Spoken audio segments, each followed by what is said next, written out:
the only way you're ever gonna learn. You look back and it's all in the past. I'm dwelling on the thoughts I cannot say to you.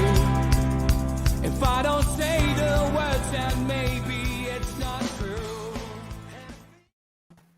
Good evening and welcome to NUFC Manager. Me, Steve Wraith, John Gibson and Supermac. Good evening, chaps. Good evening, Steve. Hi, John. Hi, my old friend. Good to see you, lads. Good to see you. And as always, we're here to take your questions and listen to what you've got to say about the last 7 days at Newcastle United. And Geordie Toomba Life has come straight in, lads, with an interesting thing, which is only really just breaking in the last 24 hours. And that's Jurgen Klopp trying to manipulate the TV scheduling again. He says, evening, Steve, John and Super. Can you bloody believe Jurgen Klopp wanting the time or the match moved? He's asked BT Sports and the Premier League, and he has a big, expensive, talented squad.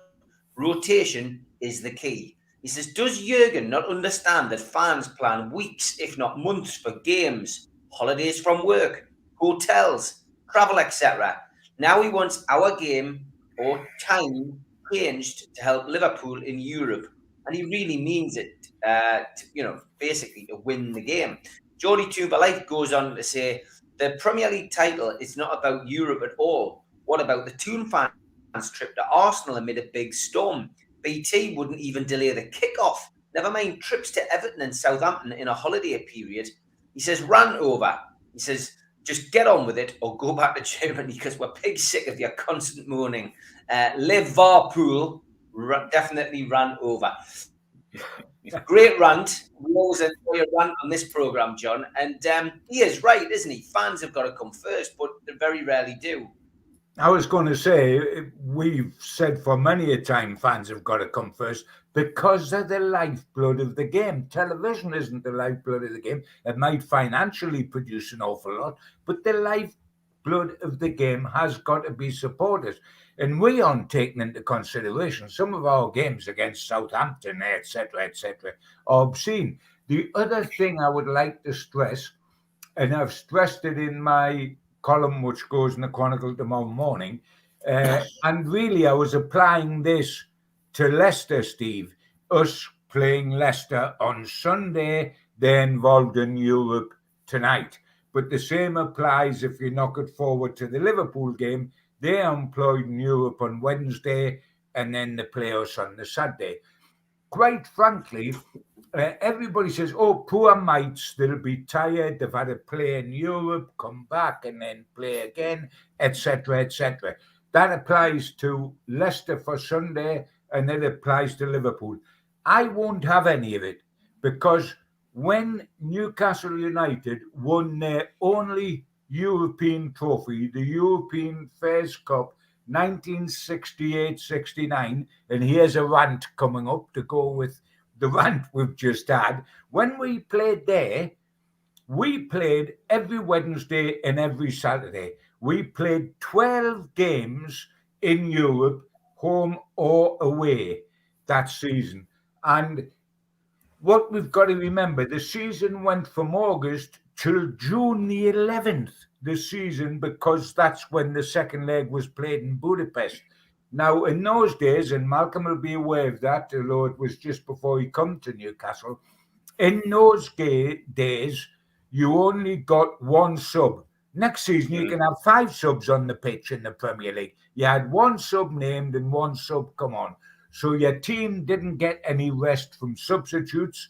They played in either squelching mud or rutted pitches. You know what the pitches were like, Malcolm, going back to 69. Oh, I remember very well.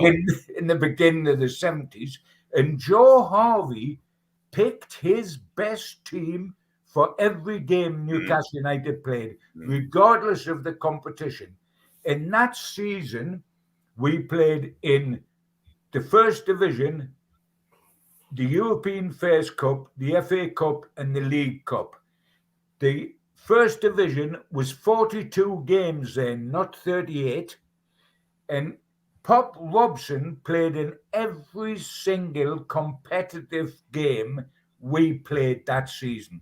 Every game in the league, the 42 games in the league. Yes, and 12 that's games in the Fairs Cup. Sure, that's an important point, John, because that's 4 more games than the clubs play these days in the Absolutely. league.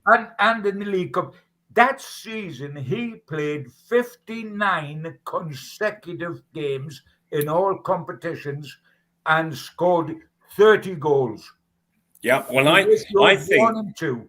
And over that sort of period of time, Tommy Gibb played 58 of the 59. The one game he missed was the very first game of the season in the league because he was recovering from injury. So all this business of the poor souls get tired. Isn't it going to be awful for Leicester on Sunday? Isn't it going to be awful for Liverpool when they come here?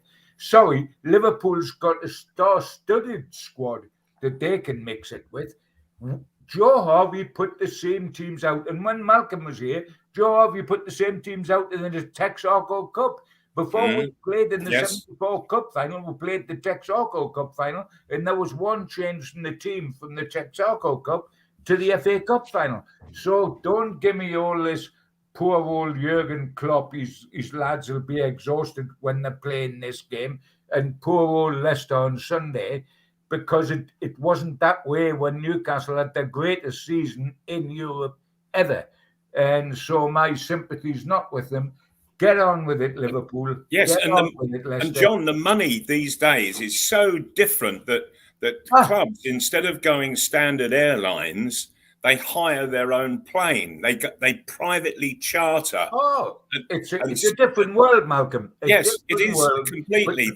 That we used to do long coach journeys. These days, they fly from city to city to city. Yeah. And so. They want it each and every way.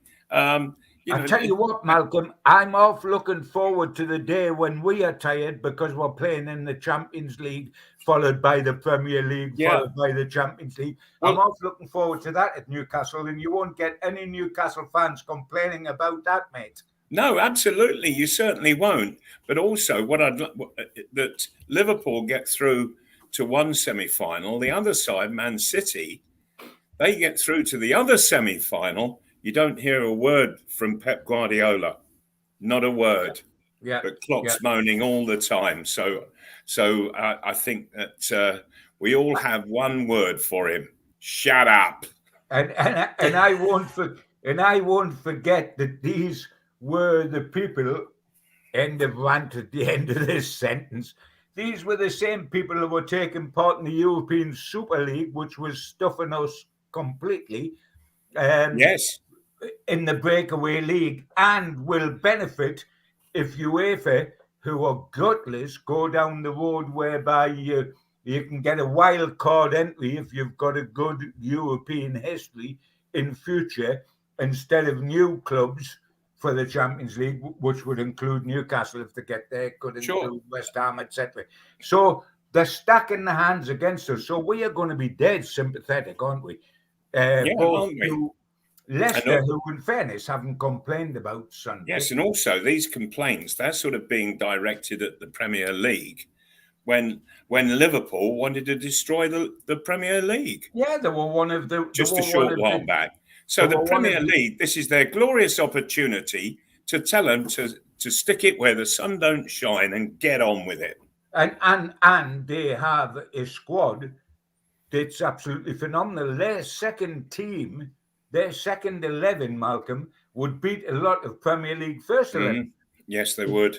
So, just get on with it, pal. It's called the price of success. And by the way, we're coming to join you and hound you. Alan Thompson must have read I was your just going mind, to John, say, because, though, if I may, sorry, Steve, I know you want to get that one read, but just following on, I chose to watch the Man City game. They were out of this world the way they took on Atletico Madrid. They really were, and then the bully boy tactics came in, and the really vicious stuff started, and still they were able just to deal with it. And I thought that Manchester City were absolutely magnificent. They really were. Yeah, super. Great performances over the course of the Champions League this week. To be honest, looking forward to the 2 semi-finals. Alan Thompson says, question John and Malcolm. It seems that UEFA are trying to get the Super League through the back door, as I understand it, from 2024 onwards, going on historic performances. Surely a disgrace. Now, based on those performances, of course, Newcastle would actually qualify, which I find bizarre, considering we haven't been in Europe on a regular many years. The Alan Pardew years, of course. Where we got into we got in via a high league place, but certainly weren't Champions League that season. But yeah, I mean, John, what's your thoughts on this? It does look as if they're trying to go through the back door again. Yes, we're just getting revived yet again. What we were all up in arms about a few months back, and let's cut away from whether it's advantage to Newcastle and advantage to Liverpool and advantage to Man U, etc., etc. Let us have an even playing field. Let sides that do well be rewarded. Let history doesn't mean anything. History doesn't stop you from getting relegated out the Premier League. We can't sort of come along and say, oh, but we've won 6 FA Cups and we won the league, so it's back in the mists of time, and so we shouldn't go down. You should relegate Brentford or something. It would be quite ludicrous. There should be an even playing field, and those that do well get rewarded, because we're losing sight of the fact that football is a wonderful sport, and you know what's wonderful about it? The romance of football, the romance that a small club or a side that's never had anything for yonks can suddenly go and do something. And Leicester, that's coming up here on Sunday, are a perfect example of that. When they won the Premier League, wasn't that wonderful? And didn't every neutral supporter be thrilled to bits? Weren't all Newcastle fans saying, isn't that terrific, that instead of having it passed round between Man City, Man United, Liverpool, Arsenal, the league is actually going to be run by somebody like Leicester City? I mean, that is the dream that every club's got to have, and the dream, going off on a tangent, that I was furious about, that Mike Ashley took away from us because he didn't allow us to dream, because we knew we couldn't win a thing during his 14 years. Football club supporters have got to be able to dream. Don't give them, this isn't a horse race where you give them a handicap, because or you give them a plus because they've got some history. Why should a club, because it's got history, have any advantage over any other club? It is nonsense, should not be allowed to happen. Stop tinkering with football and let it be what it's been for all these years. It's served us well. It certainly has, John. Here. Yeah, very much so. I couldn't agree more with you, John. I think that I think people are just trying to cement their positions, aren't they? Yeah. Come up with new ideas. Oh, yeah, and then I'm a major part of it because I came up with it. And yeah, it stood us in good stead playing the varying divisions of football to each country, and then playing European competitions. They've expanded in themselves. And are still doing so. Fine, let that happen, but let us not stop what has made the national leagues so good, and they are good, by heavens. What we've got to remember, Malcolm, as well, is what we've got to remember when we won the European First Cup, which became the UEFA Cup, the number 2 European Championship, whatever name it is under at that time. When we won that, we had no history in Europe whatsoever. We won it in our first season in Europe. Why give us a penalty because it was our first season in Europe, etc. Newcastle went into Europe under Joe Harvey for the first time in their history and won the competition and stayed in for 3 successive seasons during that time. And only in the last season did they actually get knocked out legit. when they went out in the previous 2 seasons, it was either on away goals or on penalty shootout. They were never beaten over 2 legs by a number of goals. We were rookies, complete and utter rookies in Europe, playing great European sides like Feyenoord that had a huge history, like Glasgow Rangers that had a huge history, all the way through to Uzbekistan at the end, and we beat them all. Isn't that wonderful? Isn't that what football's supposed to be about? Isn't that excitement? I mean, although it chokes me, and it'll no doubt choke Malcolm, I can at least see the romance in Hereford beating us. From Hereford's point of view, from my point of view, I want to go and stick needles in my eyes. But I can see why it's wonderful for the neutral in football. Brilliant stuff. Okay, I wouldn't recommend that at home, by the way. Do not stick needles in your eyes, people. But no, it does bring tears, Steve, I can tell you. Sean tried it once; he didn't like it. We've got to talk about this, Gibbo. Now, I'm banking on the fact that one of you or both of you will have watched this program last night on BBC Two. It was a new documentary on Gaza, and it was on BBC Two. I've got to be honest, lads, it was an emotional roller coaster, that. And I mean, we all know the story inside out. We've all met Paul on numerous occasions and had the enjoyment of being in his company. We've all seen him play in some way, shape, or form. But that documentary was raw, and it was part 1 last night was raw. It was peeled back. John, what was your views? What was your views on last night's documentary? I watched it last night because he's been a very special part of my life, and I think he has of most Geordies, and certainly of yours, Steve, and Mal remembers him as a player so well. But I went out and stayed with him in Rome when he played for Lazio. Have some wonderful memories of Dudson, Excelsior, and Carol and Johnny's parents and his sisters. It was raw because it was wonderful to see the cheeky chappy again, wasn't it? The cheeky chappy that originally started with all the edge, with all the infectious grins, with all the fun, the naive fun, because he was naive.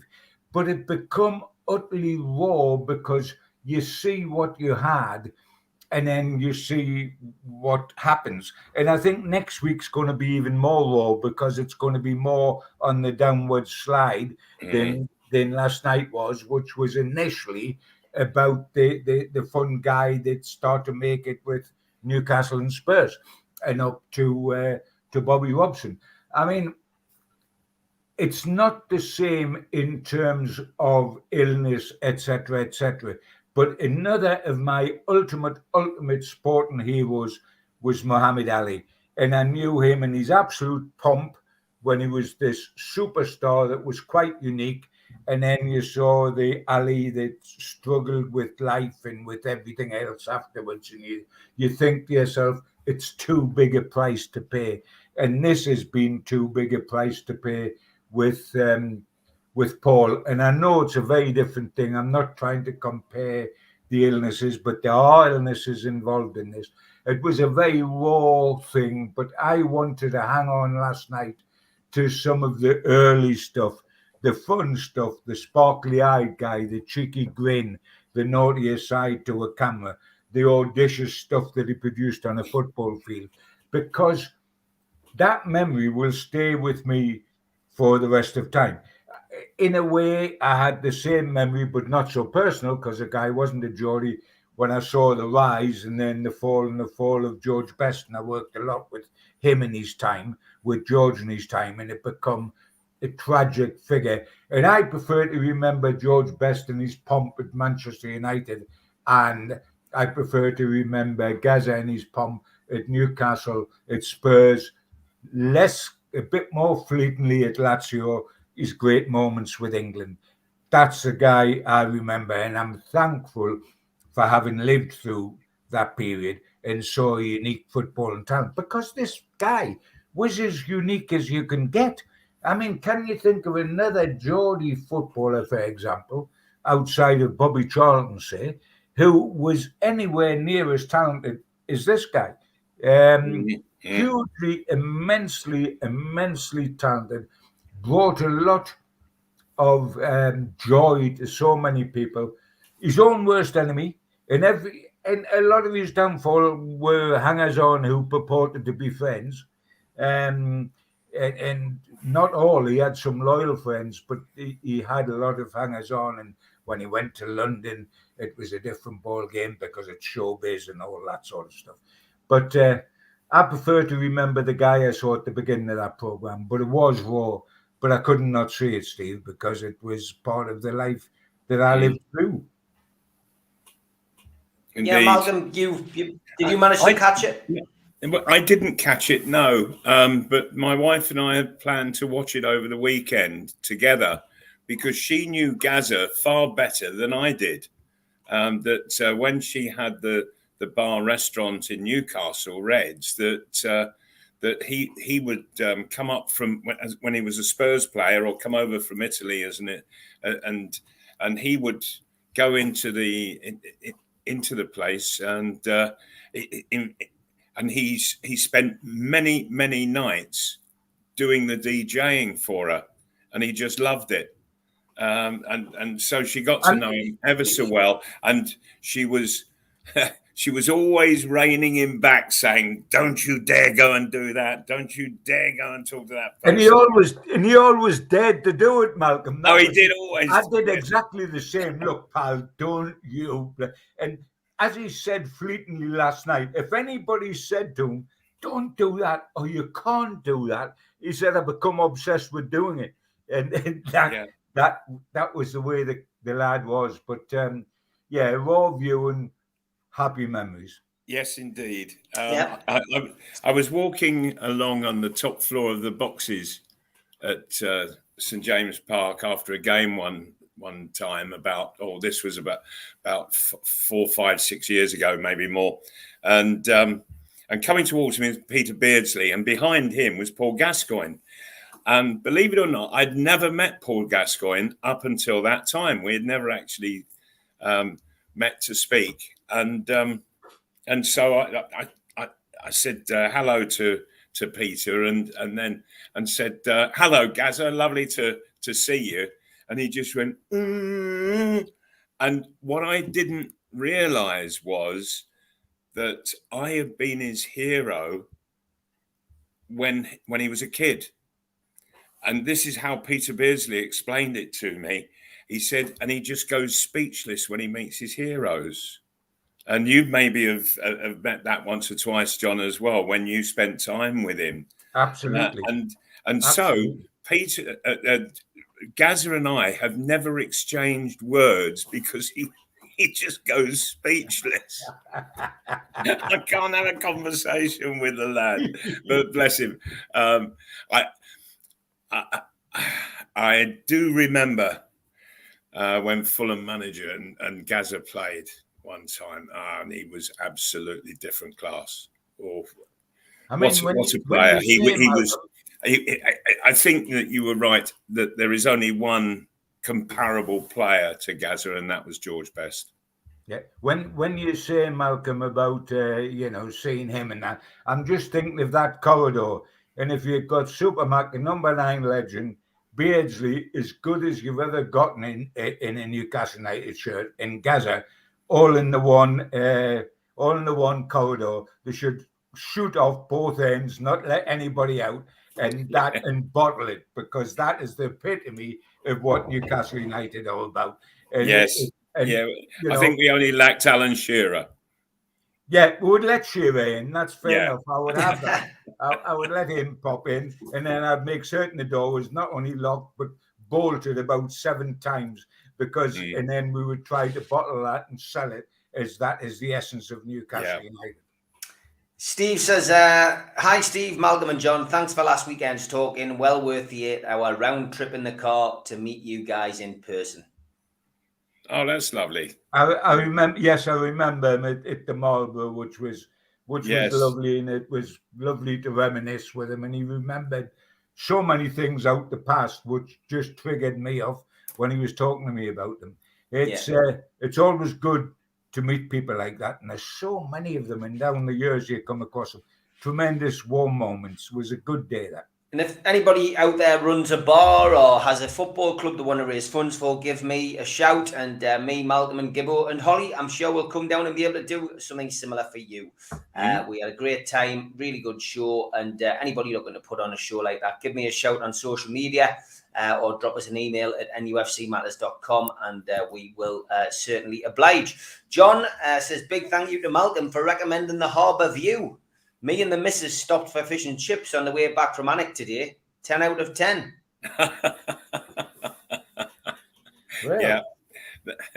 Well, and if they're from Alnwick and they are complimenting fish and chips from elsewhere than Alnwick, then it's really got to be good, hasn't it? I think they just went to Alnwick for the day and they've come back and they've decided to go there on your recommendation. So you need to get commission off the Harbour View, Malcolm. Pop in tomorrow and get that. Well, believe me, it's a trip never wasted.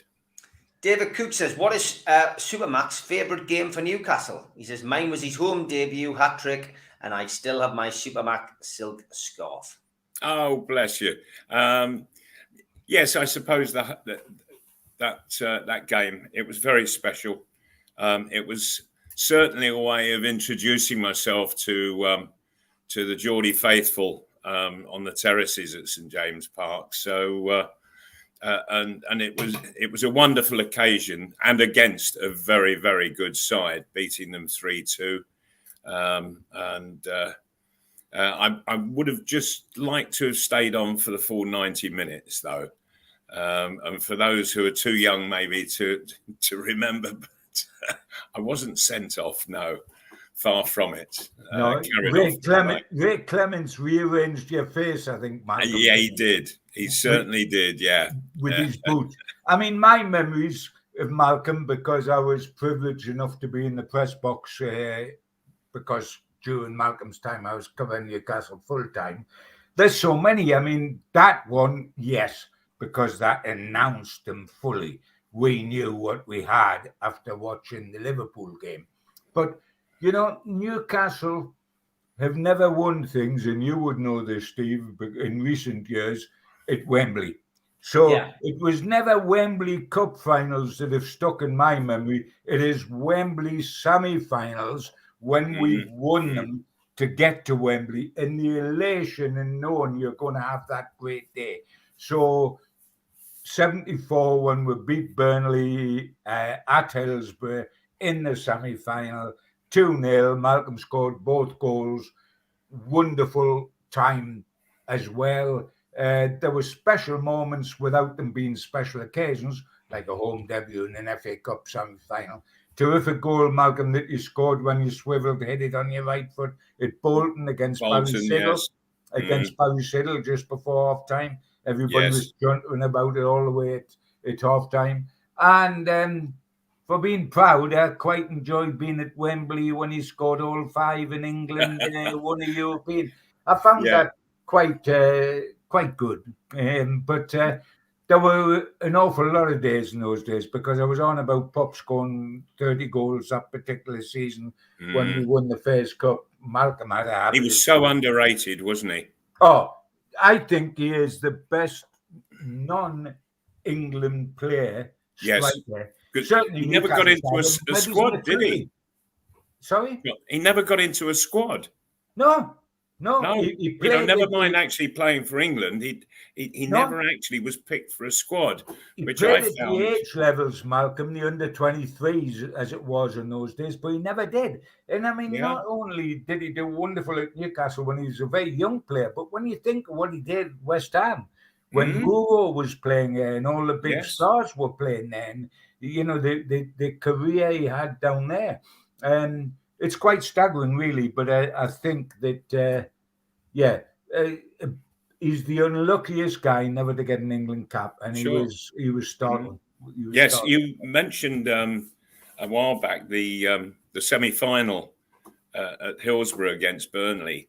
Aye. And I sort of finished up getting all the plaudits, and I really did feel quite sorry for Willie McFall, the Newcastle goalkeeper, because he had been absolutely amazing, incredible in the first half.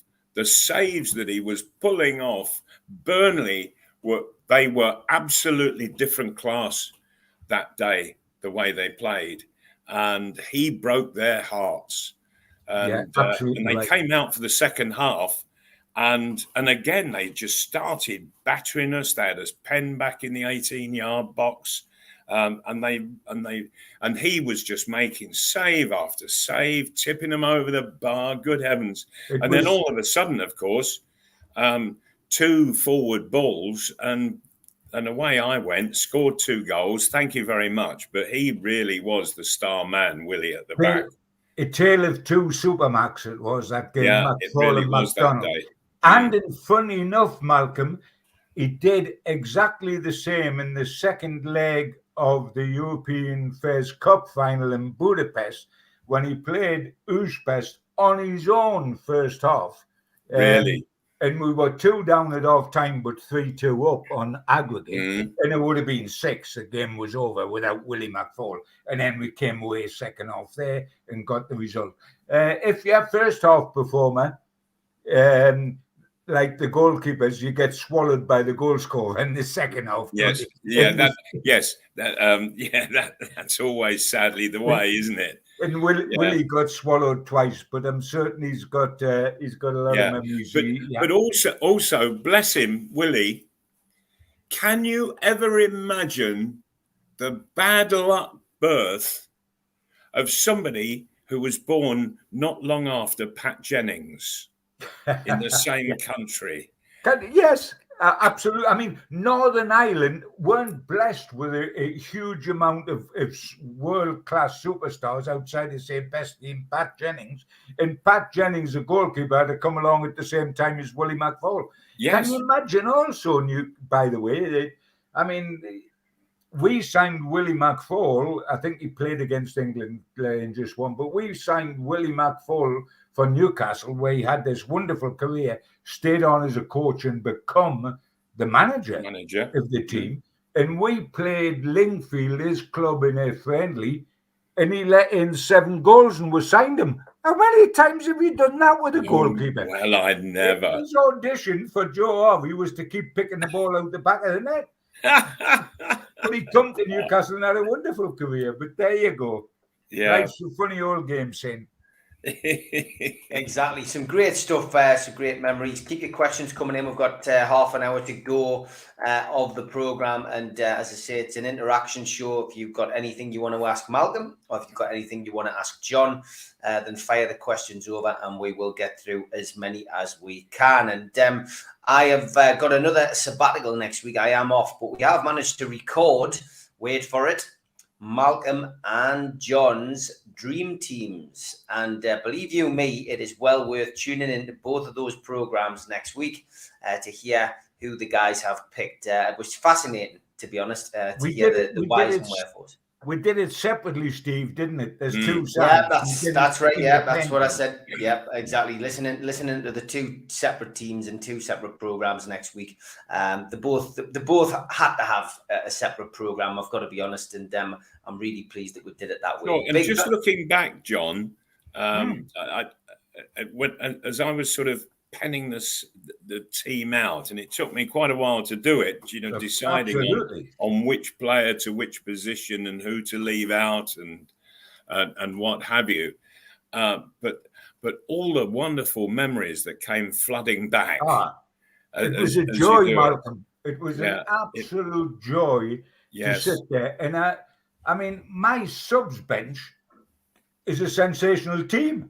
Yeah, don't give anything away. I'm not going to give anybody. I'm just saying, as a generalization, my subs bench was as great as the team because Newcastle. Especially if you've lived as long as me, you ought to be. If I'd been a horse, I would have been put down long ago.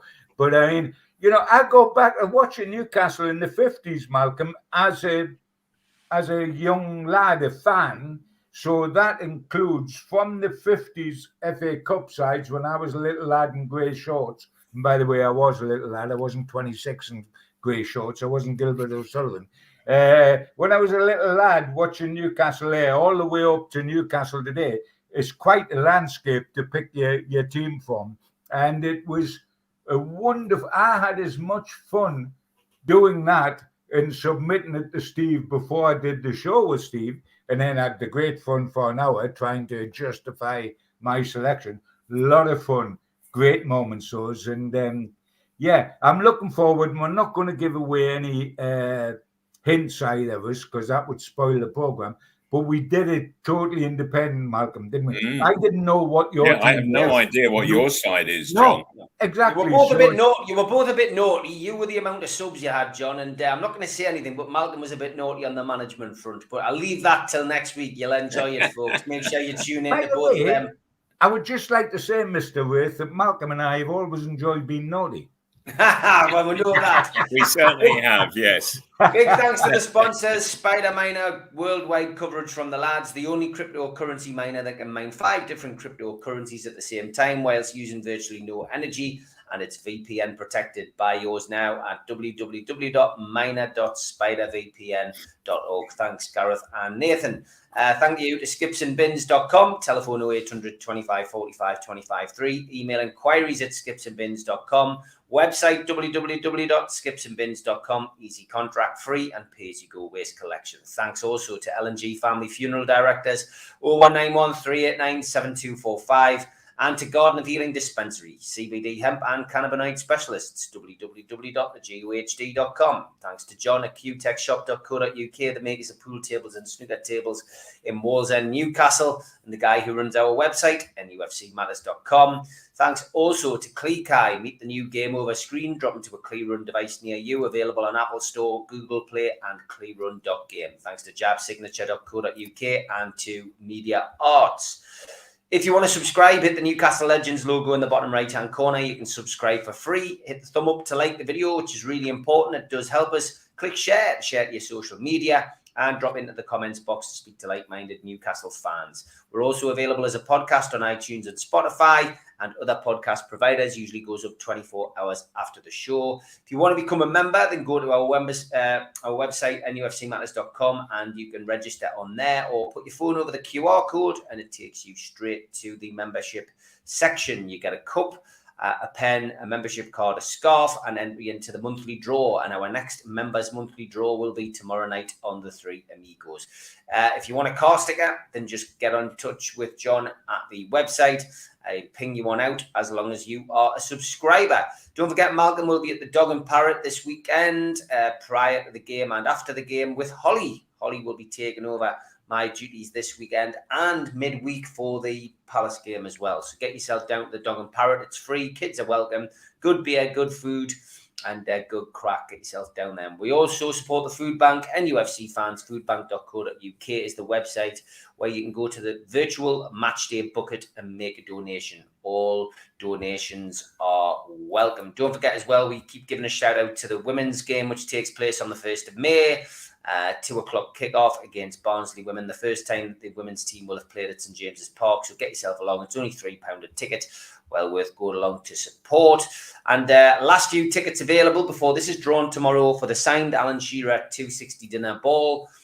Tickets were limited to 99, and you can enter now at NUFCmatters.com. You've got to be in it to win it. And just a shout out to the current affairs show that I do, which is on straight after this, 7:00 till 8. Tonight we will be asking what is in your wardrobe. Now that's what is the oldest thing in your wardrobe? That would be a good question for John and Malcolm, actually. And we'll also be looking at would you use the new app that's just been released today, where you can photograph people who are speeding and report them? Would you use it? Would you do that?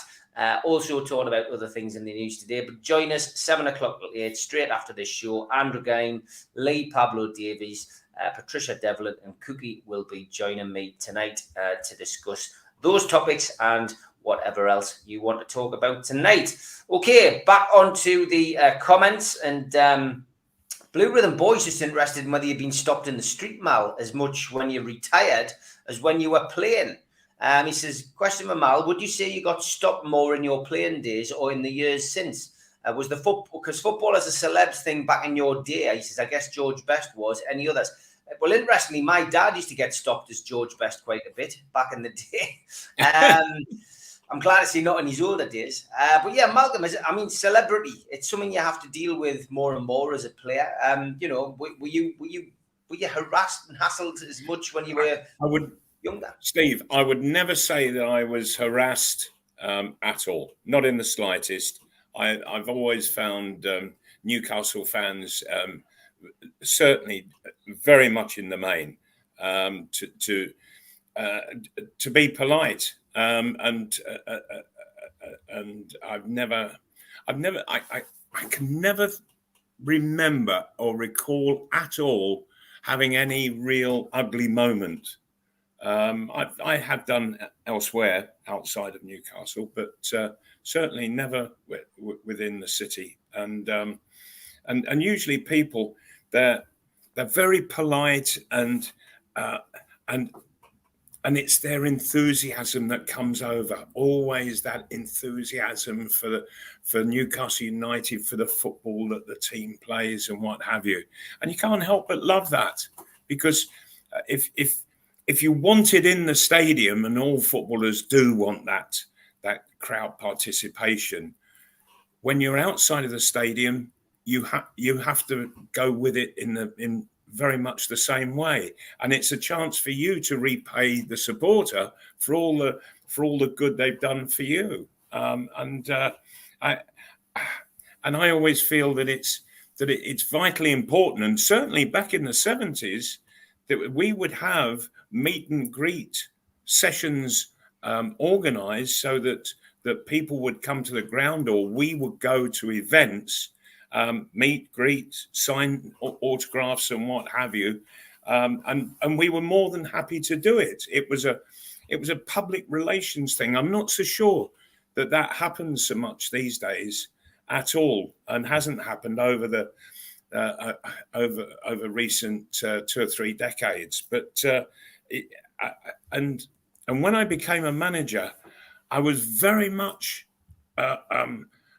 I was very keen for the players to acknowledge supporters, that not just acknowledge them in the grounds, but outside the grounds as well. And so even to the point where I organised events in the big entertainment room at Craven Cottage, so that players were there, and so that there could be a two-way thing between supporters, and it wasn't just players up on the stage, but that was for a while. But then we would stop that, and everybody would get down and join in. And in actual fact, at Fulham, and this isn't such a bad thing for any club, but I think they'd hate to do it. The players would hate it. But at Fulham, we never had a players' room. After the game, the players went into this main big area where and it was full of supporters, and so after a game, they went in there and they took the comments and the feelings of supporters for what they were worth. And you're not winning all the time, so you have to take people a bit of criticism from people, but I wanted the players to experience all of that, and I think they came out better people for it. But these days, I'm afraid that I don't know whether it's the vast money that players earn or what, but there isn't that contact between supporters and players, and I find it quite sad. Yeah, okay. 15 minutes to go. Tom Dixon asks, John, we're being linked with Christian Eriksen, who, of course, has just signed for Brentford. Would you take him next season? Yes, I would. He had a major problem, which was none of his doing. He survived it, and weren't we grateful for that? But that crystallizes your memories of him, your mind, and the guy I've seen playing for Brentford, thankfully, after we played Brentford, his debut was against us, but it was only as a sub, and he hadn't time to torture us. Yes. But he's tortured other sides, and he's scored for Denmark. Yes, I would take him, and you know why? because quality is something that is forever. Form passes you. Form comes and goes. Quality's forever. Sure, and he's turned. And because Brentford, they went on a really bad run, didn't they? Oh, and Brentford his might have gone down, performances have Malcolm. turned that round. Brentford might have gone down. Yes. But and I don't think it for 1 second it's all down to just Eriksen's own performances, but it's a fact that what rubs off on other people. Of course it does. A star inside the football club. He is.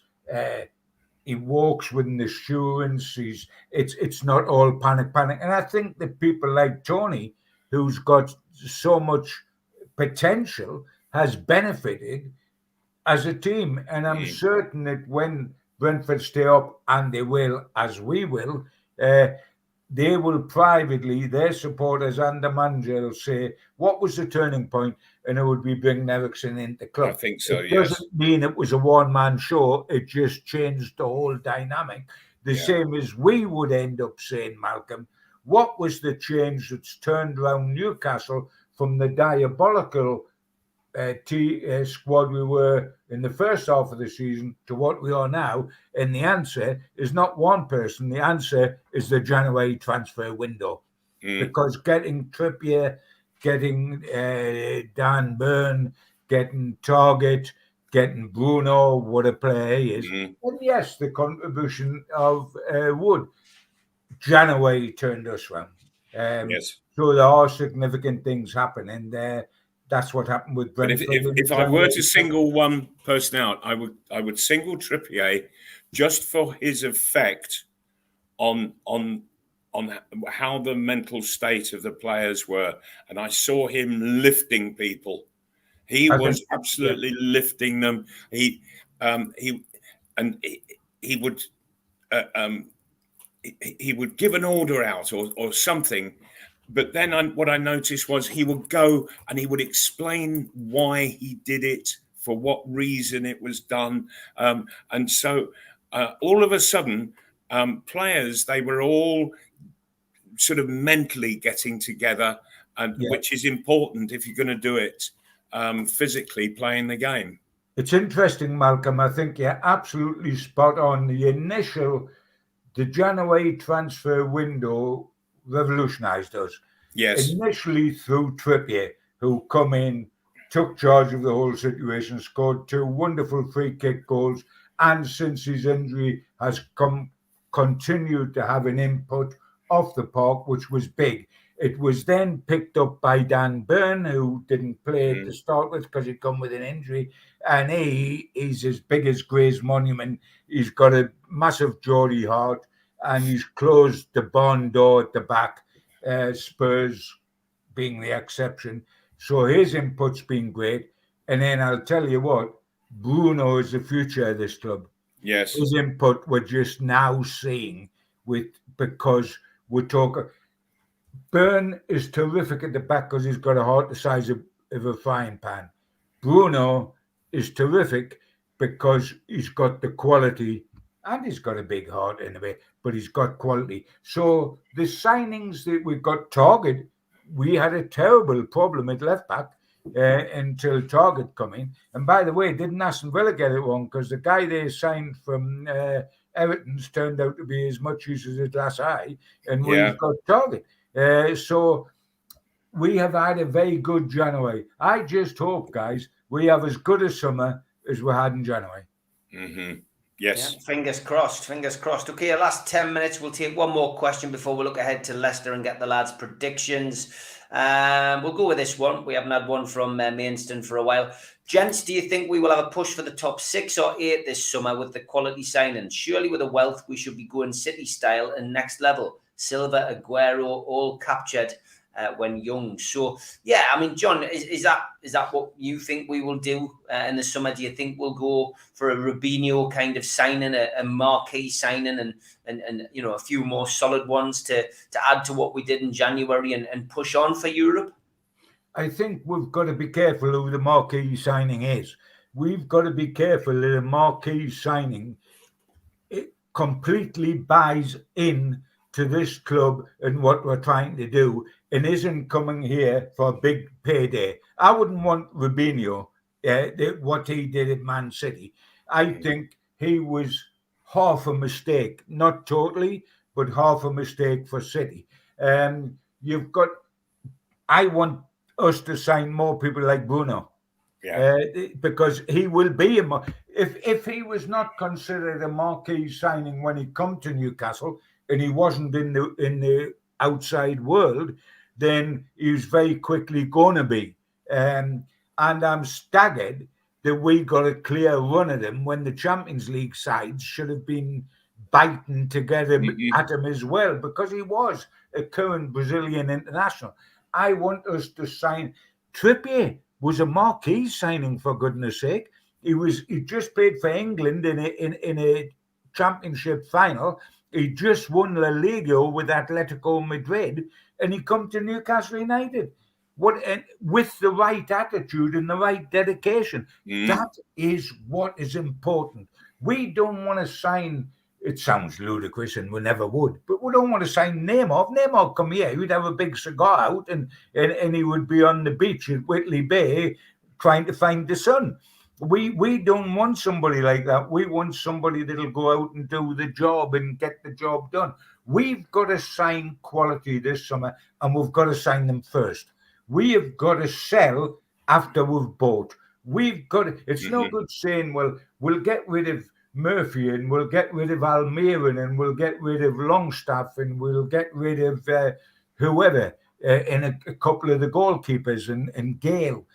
You can't get them all out before you get somebody in, else you might get caught well short.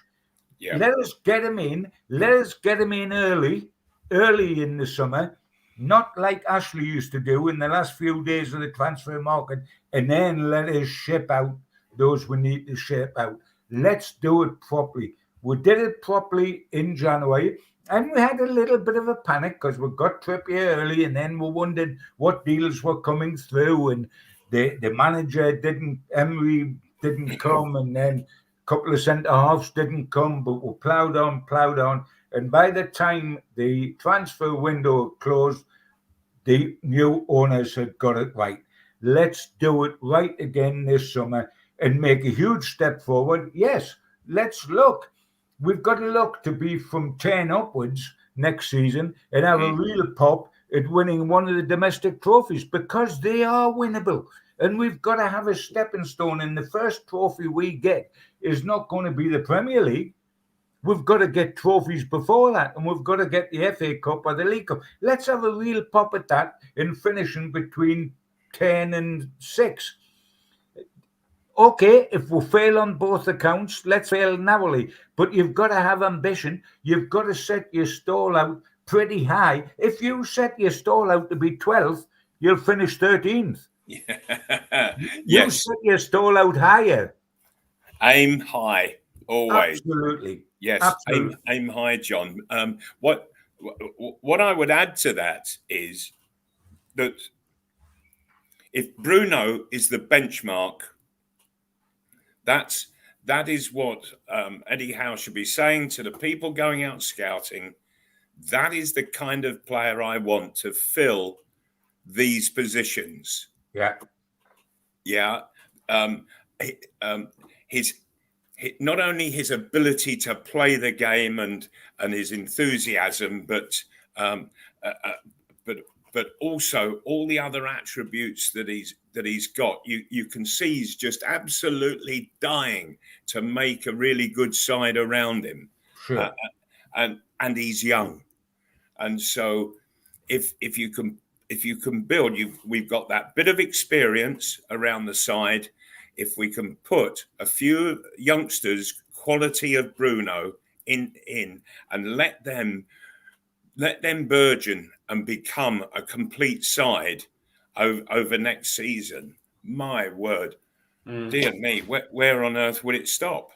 Exactly. It would be absolutely wonderful to just be witness to it all. Yeah. Ian Wilson, welcome. This is the first time I've watched this show. It's absolutely brilliant. Thank you very much for coming on. We do 7 shows a week, but Gibbo and Malcolm are together on a Thursday night. So make sure you bookmark that and get yourself back next week, with 2 shows next week when they do the dream teams. Leicester City at home then, 2:15 kickoff, live on Sky Sports. At St James's Park. The game is completely sold out. Get yourself along to the Dog and Parrot at 12 o'clock to see Malcolm and Holly. Mick Lowes might make a guest appearance as well. He is up for the game. Yeah, so fingers crossed he can get along to see. There are injury doubts over Ryan Fraser and Joe Willock, but Eddie Howe will fill us in more when he has his press conference prior to the game. As for Leicester, well, they're in action tonight. They're currently losing 1-0 in Europe. We do know that Wilfred Ndidi is missing due to injury, and Jamie Vardy will also be unlikely to feature. He's had an injury-hampered season. There is still a doubt over Jose Perez as well, but he hasn't featured much either for Leicester. The referee is Jared Gillett. This will be his second game in charge at St James's Park this season. He was in charge following the One League Cup victory over Blackburn Rovers last season. VAR will be Lee Mason. Okay, Gibbo, 4 games unbeaten at home, which is, first time we've done that since 2018-19 season. Are we going to extend the run, John? Yeah, we've got to hope so. The 4 wins on the trot at home. 3 of them have been by a single goal, 1 goal margin, 1-0, 2-1. The third one was against Everton, which was 3-1, but the third goal come very close to the end of the game, which means they've been tight games. The reason why they're tight games, we all know, is because we have a problem currently with scoring enough goals.